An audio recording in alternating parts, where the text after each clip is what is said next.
Unang-una,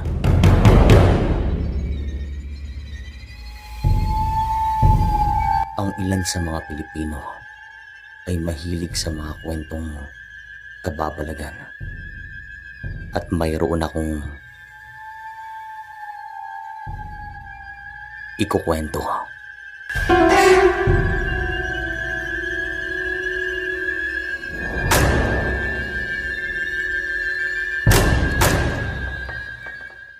Magandang araw po sa lahat. Ito pong karanasang ito ay nangyari sa lugar namin way back 1997. Sa mga panahon po na ito ay isang magsasaka ang aking tatay. Ang nanay ko naman ay nagbebenta ng mga isda sa iba't ibang parte ng aming bayan tuwing umaga. At ako naman ay estudyante pa lamang. Dalawa lang po kami ang kanilang anak at yung kuya ko ay nasa 25 anyos na nung time na to at nagtatrabaho. Ako naman ay 21, nag-aaral pa kasi pahinto-hinto ako noon. Payak at tahimik ang buhay namin. Hindi man kami mayaman pero kontento na kami sa kung ano lang meron sa amin. Kahit kabuti lang ang ulam ay ayos na sa amin. Buwan ng Agosto, taong 1997. Isang gabi bandang 9:00 ay lumabas ako ng kwarto nang dahil sa maalinsangan. At sabi ko sa isip ko, bakit ganun? Medyo umaambon din sa mga sandaling ito. Kaya naman nakapagtataka kung bakit mainit. Pagkarating ko sa kusina ay agad ako nagilamos. Nilagyan ko rin ng tubig ang aking mga braso at leeg nang sa ganun ay matanggal ang aking mga pawis. At habang ginagawa ko ito ay nadidinig kong nagsasalita si kuya sa loob ng kanyang kwarto. Malapit po kasi ito sa kusina at wala pong kisame ang aming bahay. Kaya kung magsasalita ka man, ay madidinig ka sa iba't ibang parte ng aming bahay. Sa aking pagtataka ay lumapit ako sa tapat ng kanyang pinto at tamang-tama din na nakabukas po ito. Binuksan ko at nakita ko siyang hindi mapakali. Pero nakapikit po ang kanyang mga mata. Yung nakasinding kasera sa kanyang mesa ay nakalimutan pa niyang patayin. Yung bintana ay nakabukas pa. Nilapitan ko ito at napagtanto ko na nakapikit ang kanyang mga mata at mukhang nananaginip po ito ng masama.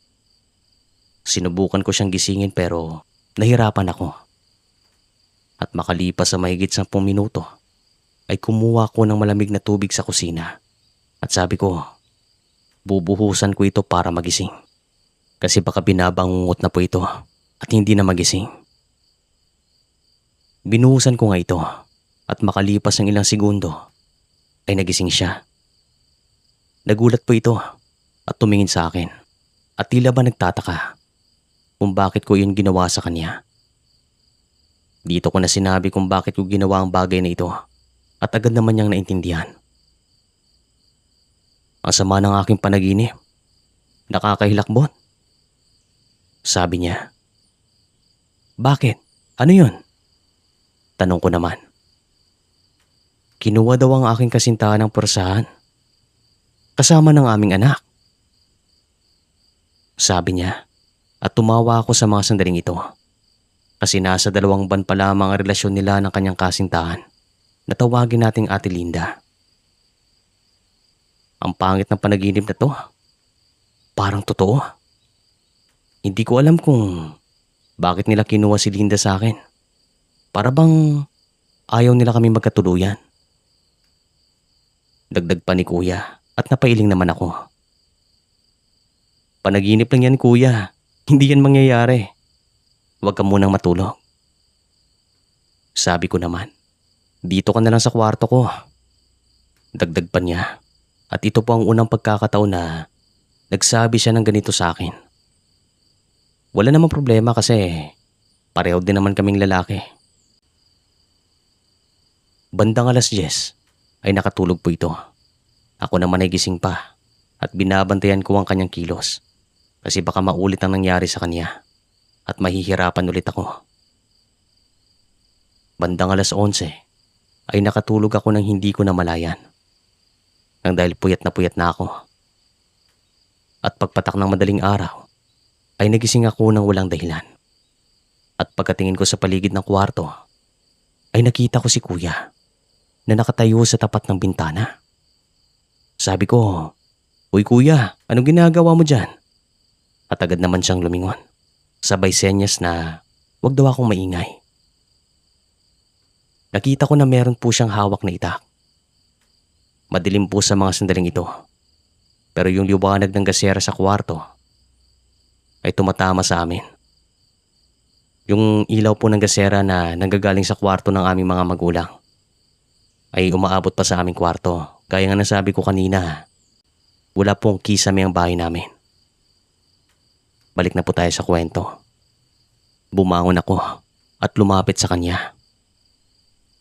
"Kuya, ano yun? Ba't may hawak kang itak? At saka, ano yung nasa kaliwang kamay mo?" Tanong ko sa kanya at ipinakita naman niya sa akin. Meron po siyang hawak na asin at dito na ako nagtaka. "Ba't may hawak kang mga ganito?" Tanong ko pa. May narinig akong tiktik. Mahigit kalahating oras siyang tumutunog. Kakahinto lang niya sa pagtunog. Sagot niya, "Saang banda? Baka ibon lang yan." Sabi ko naman at agad naman siyang umiling. Malakas ang kutob ko. "Hindi ito ibon." Sagot niya, "Gisingin ko ba si nanay at tatay?" Tanong ko at nagsabi ito na wag ko nang istorbohin ng dalawang matanda kasi nagpapahinga ng mga ito. At gigising na rin mamaya-maya lang nang dahil meron silang mga trabaho. Lumipas lang mahigit 20 minuto ay wala na kaming narinig. Kaya naman sinara namin ang bintana at sabi ni kuya, wag na daw muna kaming bumalik sa pagtulog. "Kuya, kung aswang yung narinig mo, sino naman ang aaswangin niya dito? Wala naman siyang kakainin sa atin. Malaki na tayo at makunat na yung mga balat natin." Sabi ko sa kanya. Nakita ko naman siyang umiti at umiling sa akin. Sa pagsikat nga ng araw, ay sinabi namin kinanay at tatay tungkol dito. Pati yung mga napanaginipan ni kuya. At sabi naman ni nanay, baka nang dahil sa patay na patay si kuya kay Ate Linda, kaya niya ito napapanaginipan. Para bang ayaw niya itong mawala sa kanya at napatawa na lamang kaming lahat habang kumakain ng agaan. "Ipakita mo naman sa amin yung si Linda. Dalhin mo dito. Nasa tamang edad na kayo. Ipakilala mo naman sa amin." Sabi ni tatay kay kuya. "Sige tay, pag nagkaroon siya ng oras, dadalhin ko dito." Sagot naman ni kuya. Ito pong si Ate Linda ay dati niyang kasamaan sa trabaho. Pero sa mga panahong ito ay hindi na sila magkasama nang dahil lumipat siya ng pinagtatrabahuan. Pero sa iisang bahay lang naman sila. Kaya tuwing hapon ay nakikita naman ng mga ito. Nagde-date kumbaga. Makikita naman na umiba ang kilos ng aking kuya. Tila ba nagbago po ito at hindi na masyadong sumasama sa kanyang mga barkada. Tinalikuran niyang yosi at alak.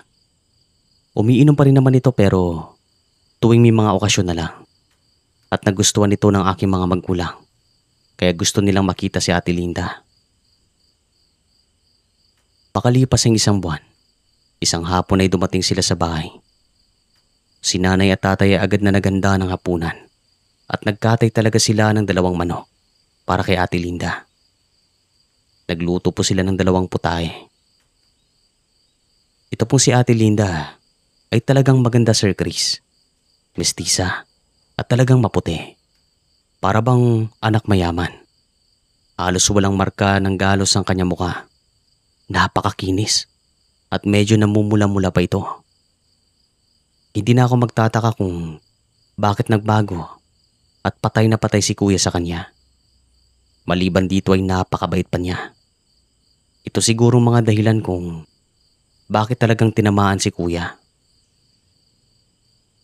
Pagkatapos namin kumain ng hapunan, ay nagkwentuhan kaming lahat at bandang 7:00 ay hinatid namin si Ate Linda sa bayan kasi uuwi na po ito. Kami po ni kuya nagatid sa kanya. Nang makasakay na si ate, ay tumungo pa kami ni kuya sa karinderya ng kanyang kaibigan kasi tinawag niya kami. Pagkarating namin doon, grabe tong kumpare ko. Magaling pumili. Sabi ng kaibigan ni kuya at niyaya niya itong maginuman. At sabi naman ni kuya sa akin, isang bote lang at agad kaming babalik sa bahay. Pumayag naman ako kasi medyo maaga pa naman at hindi naman kami papagalitan sa bahay.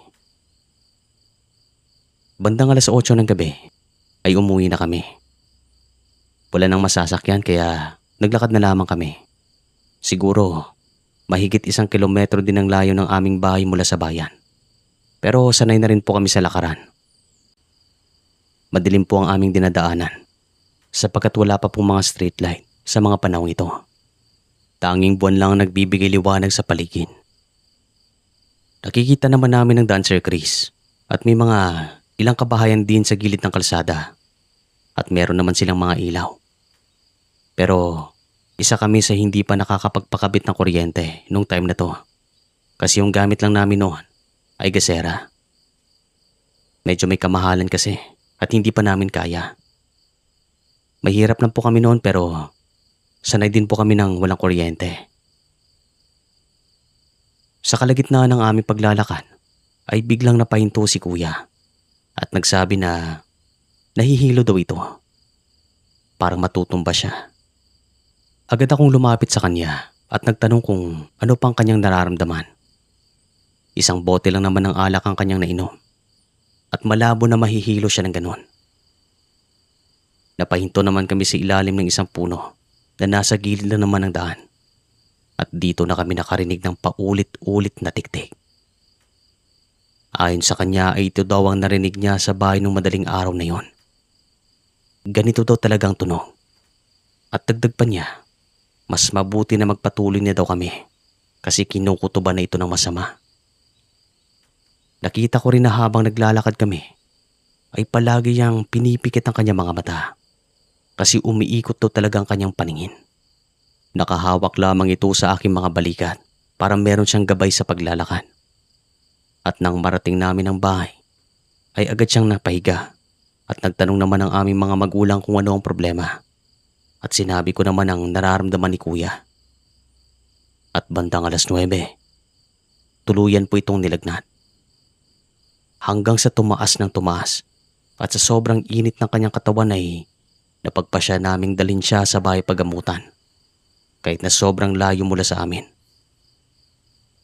Tumawag kami ng masasakyang tricycle at bumiyahe papuntang bahay pagamutan. Si kuya naman ay nanginginig na at nakatulog siya sa mga sandaling bumabiyahe kami. Hanggang sa sumigaw ito at nagsabi na wag daw silang pakialaman ni Ate Linda kasi lalaban daw ito. Tila ba meron siyang kalaban sa kanyang panaginip at binabanggit niya ang pangalan ng lalaking ito. Talagang kakaiba kasi sumisigaw talaga si kuya at kahit anong gising namin sa kanya, nakapikit pa rin siya. Sabi naman ni tatay mahirap ang sitwasyon namin kung ganito palagi si kuya. Baka bangungutin daw ito nang wala sa oras at ang mas mahirap, hindi na ito magigising. Makalipas ang mahigit kalahating oras ay narating naman namin ang bahay pagamutan at dito na nagsabi ang driver na meron daw siyang nakitang sumusunod sa amin habang bumabiyahe. Ayon naman sa kanya ay malaking ibon daw na kulay itim at nakita daw niya ito sa salamin ng kanyang motorsiklo. At nung makita daw niya ito ay mababa ang lipad. Pero makalipas daw ang ilang segundo ay lumipad pa itaas at hindi na niya nakita. Para bang sinusundan daw kami sa biyahe at kinalabutan naman kaming lahat. Naagapan naman po si kuya at unti-unting bumabang kanyang lagnat at kinabukasan ay tinanong namin siya kung ano ang kanyang napanaginipan at kung sino ang binabanggit niyang pangalan. Pero sabi niya, hindi niya alam kung sino ang lalaking ito. Pero malakas ang kutob niya na meron siyang kaugnayan kay Ate Linda. Nagpahinga naman si kuya sa araw na ito at inutusan niya akong puntahan si Ate Linda para ipaalam kung ano ang nangyari sa kanya At kinahapunan nga, tumating si ate at kinamusta si kuya. Dito na po nabigyan ng kasagutan ng lahat na ang lalaking binabanggit ni kuya ay dati palang kasintahan ni Ate Linda. Patay na patay daw iyon sa kanya at gusto niyang mapangasawa. O gusto siyang mapangasawa. Ayaw man niya sanang sabihin sa amin to pero napilitan siya ng dahil sa napapanaginipan na ito ni kuya at hindi na ito tama. Pero hindi niya alam kung paano nagagawa ng kanyang dating nobyo ang pumasok sa panaginip ni kuya para bigyan ito ng mga sitwasyon na hindi maganda. Nagpatawag na kami ng albularyo at pagkarating niya ay agad niyang tinignan si kuya at meron siyang mga ginawang orasyon. Pinatakan niya ng kandila ang tubig pero hindi pa po namin sinasabi sa kanya kung ano ang mga nangyari. Pero alam na niya na ang dating nobyo ni Ate Linda ang nambubulabog sa amin. Hindi daw basta-basta ang kanilang lahi. May lahi daw itong aswang at may alam sa mga itim na kapangyarihan.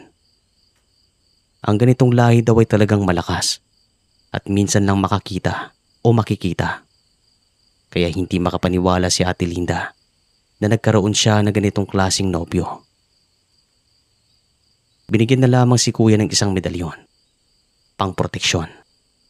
Magmula nung nagkaroon siya nito ay hindi na siya nananaginip ng masama tuwing gabi at naging tahimik ang buhay namin. Nalaman din namin kay Ate Linda na buntis po ito at ito ang nakikitang dahilan ng aming tatay kung bakit galit na galit ang kanyang dating nobyo. At si kuya ang pinagbuntungan ng galit. Ngayon po ay meron na silang 2 anak at malalaki na ang mga pamangkin ko. Maganda na rin ang kanilang buhay noon. Hindi na rin po naulit ang mga karanasang ito magmula nung nagkaroon sila ng mga pangontra. Dito ko na siguro tatapusin ang kwento, Sir Chris. Maraming salamat sa inyo. More power po sa inyong channel.